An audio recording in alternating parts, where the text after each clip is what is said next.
대표님이 11호 부동산 대책을 두고 이렇게 말씀하셨잖아요. 저는 제가 귀가 나빠서 그런지 저는 주거 제한 조치로 들었거든요. 아니, 전 재앙이라고 한 거예요. 아, 그래요? 네. 저는 대표님이 주거 제한 조치라고 저는 말씀하셨다고 들었는데 이 말씀도 괜찮은데요. 아, 그러세요? 근데 어쨌든 저는 주거 재앙 조치라고 말씀드린 거예요. 근데 지금 오늘 들으니까 예. 대표님은 주거 재앙 예. 조치라고 예. 하셨고 그 기사를 보니까 주거 재앙이라고 예, 돼 있더라고요. 맞아요. 그래서 대표님이 맨 처음에는 주거 제한 조치를 말씀하셨다가 이 단어를 더 발전시키신 건가 이렇게 제가 저는 재앙이라고 생각해요. 아, 재앙. 왜 그러냐면 28번 실패해 봤었으면 그 방향을 잡아야 되는 것이고 이재명 대통령 본인도 반대로 간다고 약속해놓고 아무 이유 없이 바꿨잖아요. 그리고 그 결과가 이미 지금 기도했던 것과 반대 방향으로 나타나고 있죠. 네. 저도 집 사고 싶었는데 못 사게 돼가지고 좀 굉장히 슬픕니다. 예. 예. 그래서 전 주거 제한 조치라고 예, 생각을 예. 하고 있었습니다. 그래서 이런 상황이고, 자 지금 주거 제한 조치와 관련해 가지고 여러 글을 많이 쓰셨는데, 예. 자 이 부분에 대해서도 말씀을 많이 들었는데 저는 특히 이 이찬진 원장에 대해서 최근에 TV조선 저희 단독 보도가 좀 으로 이찬진 원장이 지금 굉장히 궁지에 몰렸는데 이 부분에 대해서 좀 말씀을 좀 듣고 싶습니다. 어떻게 이 강남에 있는 아파트에 이 소송까지 해가지고 본인이 동 대표가 되려고 하는 건지. 저는 먼저 이 말씀 드리고 싶어요. 네. 자, 이 주거 제한 조치를 주도했던 이상경 차관 그만뒀죠. 예. 그리고 이찬진 금감원장 지금 현재 전 그만둬야 한다고 생각해요. 그런데 이분들을 제가 비판하는 것은 이분들의 파렴치함이라든가 표리부동은 2번입니다. 2번. 네. 1번은 무능입니다. 무능. 이런 재앙 조치를 이렇게 내놓은 무능을 말하는 거예요. 이분들이 부도덕하다는 문제는 정말 부도덕하더라도 유능해서 국민들을 잘 살게 해주면 저는 한쪽 눈을 감겠습니다. 그런데 무능한 사람들이 부도덕하기까지 한 거예요. 그걸 국민들이 참아줄 수 있습니까? 어렵죠. 부도덕한 사람이 유능한 경우도 있습니다. 저는 그건 때에 따라 참겠습니다. 많은 국민들이 그러실 거예요. 그런데 결과적으로 이런 결과를 내놓고 그런데 이런 조치를 한 사람들을 보니 실제로 자기들이 떠들고 있는 내용과 정반대의 인생을 살아오고 정반대로 치부를 해온 거예요. 그러면 자, 이 문제는 이 사람들의 도덕성 문제뿐이 아니라 이런 사람들이 주도하는 정책을 국민들이 신뢰할 것 같습니까? 신뢰하지 못하죠. 그러면 이미 이런 분들이 주도했다는 것 자체로도 이 정책은 끝났습니다. 철회해야 합니다. 저는 철회해야 된다고 말씀드리고요.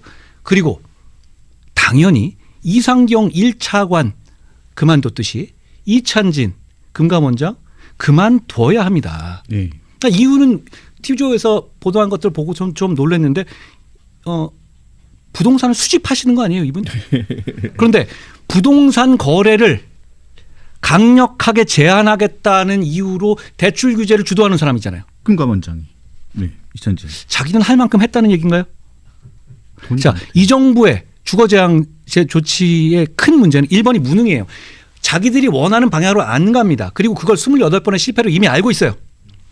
두 번째는 자기들은 이미 이걸 다 해놓고 이제 국민들 너희들은 하지 마. 그리고 이게 우리 모두를 위한 거야 라고 훈계하고 가르치는 겁니다. 이건 사실 새벽 배송 금지 조치하고도 비슷해요. 예. 자, 너희들은 이 정도까지만 욕망하고 이 정도까지만 일하고 이 정도까지 집에 살면 된다고 정해주는 거거든요. 그걸 그 사람들한테 정하라는 권한을 도대체 누가 준 겁니까? 자, 앵커님도 뭐 여러 가지 인생 계획에 집을 사시려 했던 거 아니에요? 그렇죠. 지금 그러면서 대한민국은 발전해 왔어요. 그런데 성실하게 사는 사람들에게 아니 자 됐어. 너희들은 서울에나 이렇게 들어오지 않아도 되잖아. 이 정도면 살만해. 이 정도면 살만하다는 걸 자기들 정할 수 없다는 것. 그리고 자기들은 그 정도로 살고 있지 않다는 것. 그렇죠. 그 문제 때문에 국민들이 분노하는 거예요. 이걸 대충 에이펙 전국 넘어가고 해서 대충 주거 제한 조치를 퉁치고 넘어가려고 한다? 이래서는 안 됩니다. 그리고 이찬진 씨 같은 경우는 재산 내고를 한번 봐야 돼요. 그런데 지난번 무슨 화재 사고로 인해 가지고 재산이 그건 뭡니까? 그러면 본인이 내야죠, 지금. 내야죠. 지금 부동산을 얼마 전에 이런 쇼도 했던데요. 그분이 무슨 주식 상품을 사는 그거 그런 쇼 하지 말고 자기 부동산 내역을 지금 제시하십시오. 어차피 내야 되는 것 아니에요? 예, 금감원장 아니에요? 공직자 아닙니까? 네. 그러면 이 사람이 어떤 주식 그 부동산을 가지고 있는지 그거 우리 알 권리 있지 않습니까? 알 권리가 있습니다. 그거 싫으면 내려오고요.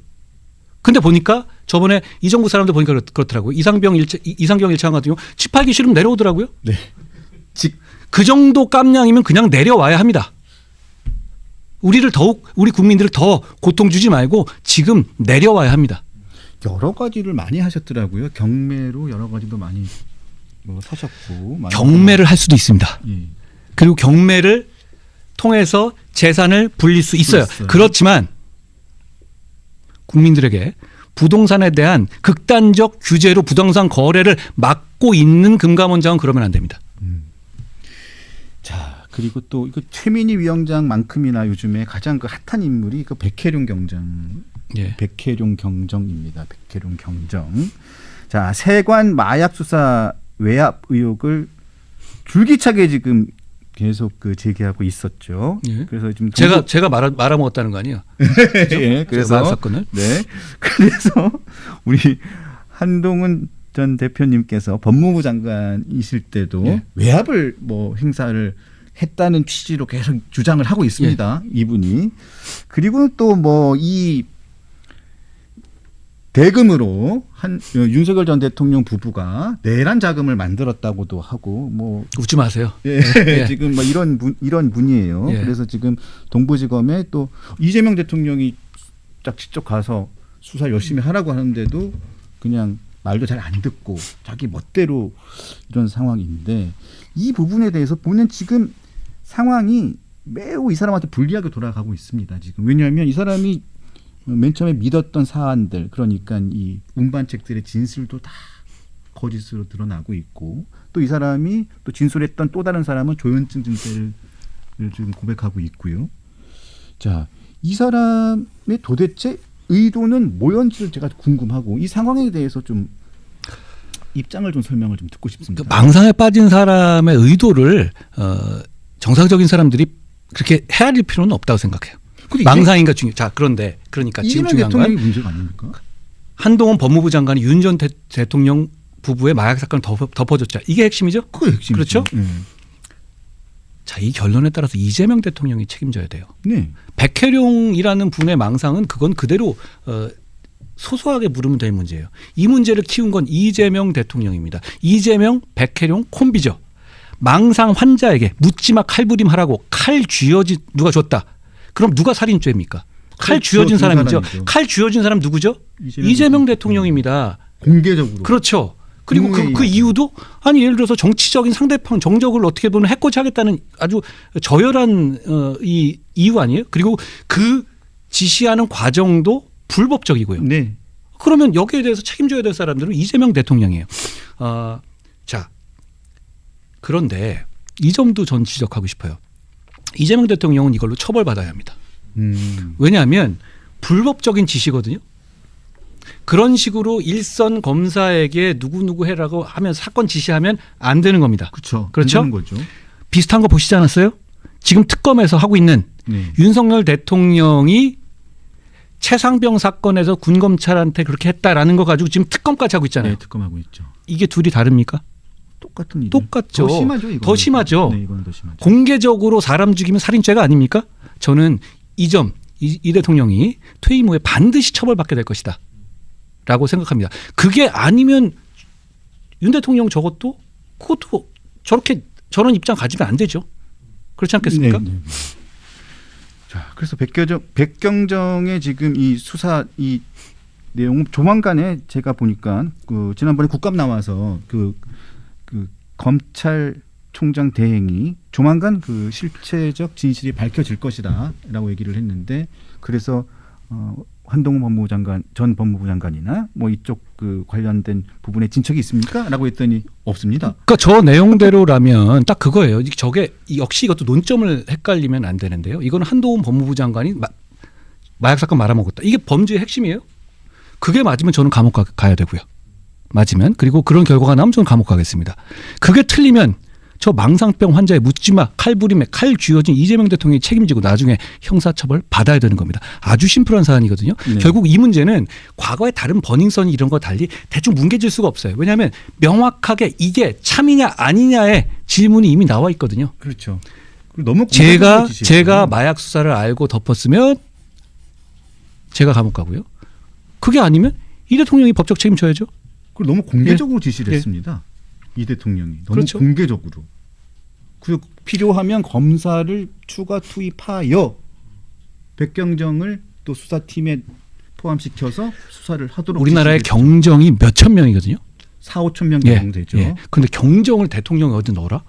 야, 이거는 그냥 이 어벤져스 만들어라 이런 거거든요. 네. 그런 얘기잖아요. 네. 그러면 그 사람을 그렇게 보증하고 뒷배선 사람이 이재명이죠. 지금 여기서는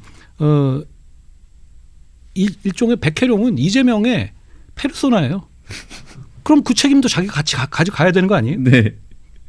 그리고 그런데 정작 경찰에서는 이 백혜룡 씨에 대한 평가가 끝났어요.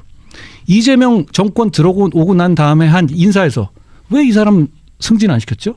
몇천 명 중에 한 명 뽑는 건데 아니 이문정도 검사장 승진시키는 정권에서 왜 백혜룡은 파출소에 보냅니까? 그만큼 맞아요. 자기들도 이거 망상이라는 걸 아는 거예요. 망상이라는 걸 아는 고의가 있습니다. 그러니까 이건 이슈를 만들어 놓고 그냥 날려보내겠다는 건데 아니 그건 아닙니다. 제가 끝까지 잡고 있을 겁니다. 끝까지 결론을 보고 결론 보고 우리 다시 한번 얘기합시다. 결론 보고 나서 이 결론에 따라서 내가 감옥에 갈지 다른 사람이 갈지 네. 한번 봅시다. 네, 알겠습니다. 자, 아이고 시간이 진짜 너무 아쉽습니다. 너무 오래 한 거 아니에요? 네, 너무 좀 오래 하고 있는데 근데 좀 즐거워하시는 것 같아서 대표님, 자 그냥 간단하게 질문을 안 드릴 수 없어서 지방선거 관련된 질문을 많이 받으셨잖아요. 예. 지방선거는 출마 안 하시겠다. 입장이신 거죠? 저는 지금 이제 민심 경청 로드 이렇게 하면서 많은 시민들을 만나고 계세요. 그런데 7개월이나 남은 문제고 저를 만나는 분들 중에서 지방선거 얘기하시는 분 한 명도 없습니다. 여의도의 문제일 뿐이고요. 그리고 많은 변동이 있을 거잖아요. 그러면 그걸 가지고 제가 그거에 대한 지금의 계획을 밝히거나 이런 게 적절하지 않아요. 네. 제가 말씀드린 것처럼 저는 지방선거에 대해서 출마할 생각은 없어요. 근데 누가 그러더라고요. 그런 얘기를 그렇게 솔직하게 하면 안 된다 그러던데. 저는 그렇게 합니다. 네. 저는 그렇게 정치할 겁니다. 네. 지금 저는 그렇게 생각해요. 그리고 그런데 그 얘기를 더 얘기할 건 잘 없는 것 같아요. 딱 그 정도고 실제로 제 생각이 그래요. 저는 그거보다는 만나본 분들은 물가 얘기하고 관세협정 얘기하고 그러면 도대체 이 상황이 어떻게 되는지 그리고 새벽 배송 얘기하고 그리고 이 경기가 너무 나쁘다. 이런 얘기하지 이런 얘기는 여의도에 왔을 때만 들리는 얘기입니다. 그러니까 여의도에 있는 사람들이 자꾸 물어봐서 저도 여쭤보는 거예요. 네, 그러니까요. 재보궐은 어떻게 되시는 거예요?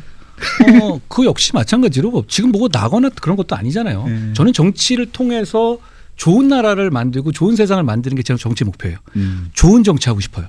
그러면 그 과정의 수단일 뿐이잖아요. 그럼 그게 제 인생의 대단한 목표라 이런 걸로 말씀드리는 게 아니니까 저는 제 목표는 좋은 정치만 하고 좋은 나라 만드는 겁니다. 네. 근데 그 과정에 있어서야 여러 가지 할 수도 있겠죠. 근데 그걸 한다 안 한다 미리 말할 필요 있을까요? 알겠습니다. 더 우매한 질문은 드리지 않겠습니다. 네. 자, 민심경청로도 쭉 진행하고 계신데 이제 또 어디를 또 생각하고 계세요? 제가 엊그제 이제 그 경기 남부에 다녀왔거든요. 네. 경기 남부에는 부동산 말씀 많이 했고 그리고 이제 이 반도체 연구원들 말씀 나눴고 그리고 경기 남부 지역에서 서울로 출퇴근하시는 분들하고 하루를 동행하면서 전철과 기차를 타고 맞습니다. 출퇴근하고 그렇게 했었어요. 근데 해보니까 확실히 그런 게 있더라고요. 경기 북부도 가보세요. 예, 가보려고요. 말씀을 들으면 치킨 같은 것도 제가 이제 그 앱 배달앱 발휘하고 그랬잖아요. 그리고 킥보드도 그때 제가 들었던 얘기들이거든요. 근데 그게 원래 몰랐던 얘기들은 하나도 없어요. 그런데 현장에서 말씀을 듣고 그분들 절절한 말씀을 드리면 이게 진짜 우선순위에 대한 확신이 생기더라고요. 그리고 그런 문제들을 정치가 해결해 줘야 되는데 이런 얘기들을 진짜 현장에서 와서 들어주는 사람이 별로 없다는 걸 알게 됐어요. 없죠. 거의. 그리고 그렇게 들으면서 그것만으로도 여러 가지 그러면서 이제 그 이후에 계속 피드백을 주세요. 이 법엔 이걸 넣어주십시오. 이걸 해주십시오. 그러니까 제가 그 한 컷 거기에 새벽 배송 문제에 대해서도 제가 얘기를 하니까 계속 새벽 배송 해주시는 기사님들이나 소비자들의 글이 계속 올라와요. 킥보드에 대해서도 이건 이래야 된다 얘기 나오고요. 그리고 배달의 문제에 대해서도 진짜 이건 못 사겠다라는 얘기 나오고 또 역으로 이걸 너무 규제하면 안 된다는 의견도 나오고요. 결국은 저는 그런 정치를 지금 더 열심히 해보려고 해요. 그러니까 전국을 한번 열심히 돌아보려고 합니다. 제가 느끼는 게요. 정치인들보다 지금 국민들이 훨씬 더 현실의 문제 그리고 현실의 우선순위를 절박하게 알고 계신 것 같아요. 제가 이제 유튜브에 올린 게 같이 대화하거나 길거리에 계시는 분들하고 대화하거나 동행할 때 나오는 말씀들이 있잖아요. 근데 그거 보면 느끼시지 않습니까? 저보다 더 맞는 말을 하시지 않습니까? 저는 지금은 정치인이 자기 말을 막 하고 훈계할 때가 아니라 국민들로부터 말씀을 듣고 배울 때다라고 생각합니다. 네, 알겠습니다. 근데 바쁘실 텐데 진짜 시간 내주셔서 너무 감사드리고요. 고맙습니다. 아니, 저도 이 기회에 또 뵙게 돼서 오랜만에 뵙게 돼서 저도 좋고 예. 뭐 좋습니다. 예전에는 진짜 식사도 많이 하고 했는데 이제 만인의 대표님이시다 보니까 별 말씀을. 이제 저는 이제 뺏긴 것 같은 생각이 들어서 어쩔 수 없죠. 뭐. 예. 네. 또 저희 그 강펀치 식구들에게 강펀치 선생님들에게 한 말씀 좀 부탁드리겠습니다. 네. 저는 좋은 정치를 정말 하고 싶습니다. 더 노력하고 여러분들의 말씀 많이 듣겠습니다. 그리고 솔직하고 그리고 진정성 있고 언제나 최선을 다하는 정치를 하겠다는 약속을 드립니다. 네. 저희 강펀치에서도 항상 대표님의 팬들이 굉장히 많습니다. 오늘 너무 제가 강펀치를 다닌 거 아닌가 모르겠어요. 그래서 강펀치입니다. 하여튼 오늘 정말 다시 한번 감사드리고요. 또 조만간 언제 또 시간 꼭 내주시면 다시 한번 또 모시고 말씀을 좀 듣도록 하겠습니다. 오늘 나오셔서 다시 한번 감사드립니다. 고맙습니다. 네, 감사합니다. 예.